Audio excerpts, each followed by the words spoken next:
Welcome back, and now we start the program in earnest. Our country is experiencing the worst time ever as regards violent attacks, which have been on the high side.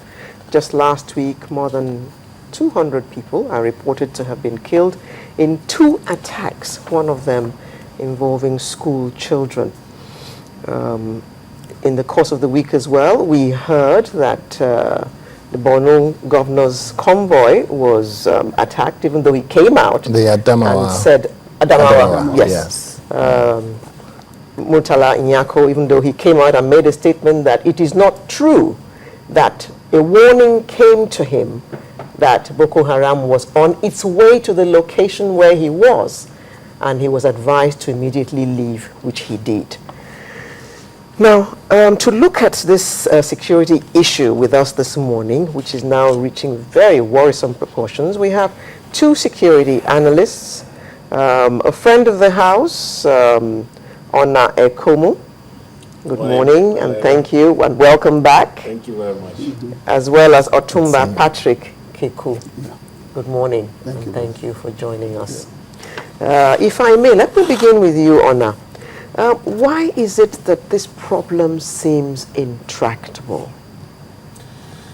Well, when you have an ailment and you are not applying effective medication, it will tend not to go away, it will tend not to be solved. Now, it could also be that you are committing what we call in research design a type 3 error. That means the probability of solving the wrong problem. Perhaps you have not properly defined your problem. That is something that I've been very worried about. Even just last week here, we were on a global foreign summit, a global foreign policy summit here in Lagos at NIIA. And one of the things I said at that summit was that intellection is a big problem here. Just understanding what the security threat is, the nature of the beast. Because if you don't understand the nature of the beast, then you will think it's anything but what it is. You will say it is poverty, you will say it's joblessness, you will say it's youth anger, religion. you call it whatever, you call it religion. It's none of those things whatsoever. So now something new has happened. More recently, some leaders from the northern part of the country have started to understand that, in fact, Boko Haram is a grave threat. So this is represented by the remarks by Borno Governor Kashim Shettima, and then the remarks by President of the Northern Governors Forum, Dr. Babangida Aliyu, when they said, you know what, let's set politics aside and face this problem squarely. So now we are beginning to get somewhere, because the problem all this while had been that the leaders from the area didn't even sign on. They didn't understand what the problem was. They thought that, oh, well, it's a resource control problem, it's whatever, I don't know, you know. There are usual things, there are buzzwords we use here in Nigeria, which kind of always beg the issue rather than define the issue, because there is no, I mean, I think that's part of our problem with the, quote-unquote, intelligentsia, somebody like Mr. Kayode over here. We are not able to properly analyze and present to policymakers what the issues are, such that they can take and run with it. Or perhaps the policymakers are not willing to hear a correct interpretation or a correct analysis of the problem. So I think, for me, that's really a more fundamental issue here. That is solving the wrong problem. Either we are getting the wrong medicine to cure the treatment, of course it will never be cured, or we are in fact defining the wrong problem entirely. That's really my take on it. Okay, Otumba, Yes. please, since he mentions the issues, what are the issues? Because right now, I think a lot of Nigerians are very confused. One thing I want to say, basically, in dealing with security, once politics comes into it, you find it difficult to solve. Because right from the inception of the president, certain statements were made by top-ranking Northerners. I will make it difficult for you to operate. Candidate to Buhari. And that is some kind of political statement. Okay? Even in our homes or in any conglomerate, once politics comes into the security system, you hardly find a way. So right now that they are realizing, the northern governors, and I think once Buhari has come to say condemning the Boko Haram issue, you know, I think once he did that. So now that they are realizing the threat that is could be on them, like the Yanko case or so, I believe since they've realized they want to make a solution to the problem, if all put our heads together, the northern governors and all that, I think the problem will be solved. And no support. Formerly, they had some supports and all the rest of it. And if the supporters have backed out, I think we are leading somewhere. Some people are saying that the military high command is doing far too much talking. Lately, the Chief of Defense Staff said that this thing will be brought to a complete end by April 2014. April 2014 is next month. Well, it was promptly corrected. The statement was later corrected that what he meant was that there will be an intensification of effort to try to start curtailing the Boko Haram threat by April 2014. I think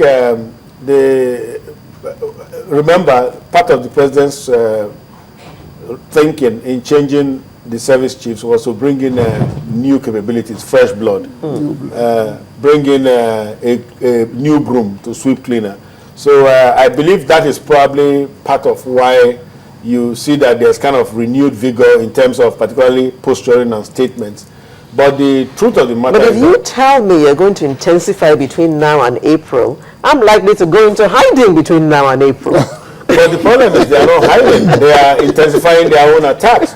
Because in February alone, Borno State has taken over 300 deaths in the hands of Boko Haram. I mean, that's really too much, even for this nation to bear. Yeah. You know, so it's really on, you know, they're not hiding. That's really, I wish even the saber rattling will scare them and they will hide. But they are actually going really operational. So the issue is, how are they going operational? What makes it possible?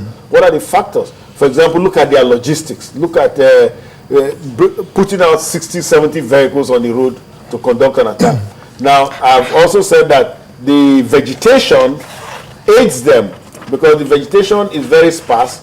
So when you are focusing, concentrating security resources on the highways, you are really not stopping anything because you can drive in, you know, through the bush as it were, because there's really no bush. It's mostly, you know, it's a savanna, you know, vegetation in the area. It's sandy and a little bit of grass or maybe even, what do you call it, shrubbery here and there. Yeah. So, you know, that's really the problem. So I think we need to kind of re-architecture our security. Just this week, I was saying that, look, I focused on the school attack at Buni Yadi, 50 dead. Now, I said, listen, we have seen BH go after schools over and over with the same MO, modus operandi. They've been doing the same thing over and over. They go to schools at between 2 a.m. and 4 a.m., kill students, shoot, slash throats, burn.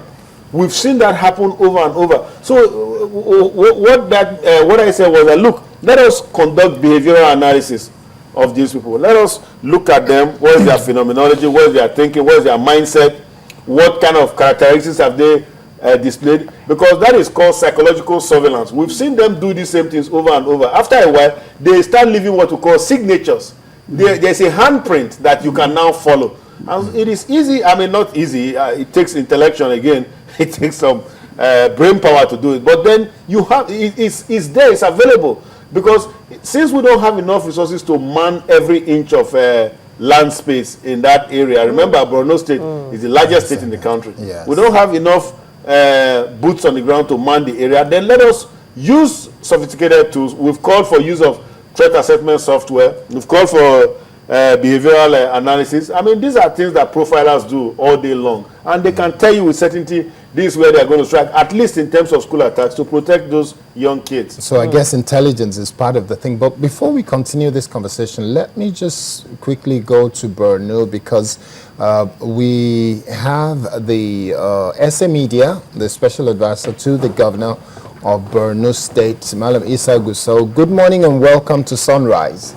Good morning, Mr. Kennedy. Yes. First, our commiseration to the people of Borno State. I've spoken with a number of the members of staff of the governor and so on, and even some of your colleagues lost loved ones in the last attack that happened in Bama. Now, can you take us through the experience and what the governor's feeling is at the moment? Well, it is really traumatic. Hello. Yes, I can hear you clearly. We can hear you clearly. Thank you so much for your condolence, Mr. Kayode. It is really traumatic and very terrible. First of all, before I talk about this experience, I want to kindly plead with you to allow me clarify an issue one of the discussants raised. This issue of Boko Haram, it appears, I'm afraid, a lot of Nigerians do not really understand it. I'm sorry to use that word. Probably because of misconceptions by certain people. You see, by the time we begin to link the Boko Haram insurgency with the presidency or the emergence of somebody from a particular section of the country, either in 2011 or what have you, we will be missing the points, and that will narrow our understanding of the insurgency. I have been a journalist covering Borno State. I covered the Northeast extensively. I covered, the Boko Haram. The first attack of the Boko Haram was in 2001 in Yobe, in a border town called Kanama. They went there, some group of people in a kind of secession attempt went there and established a territory they named Kandahar. They had problems with the police in that place,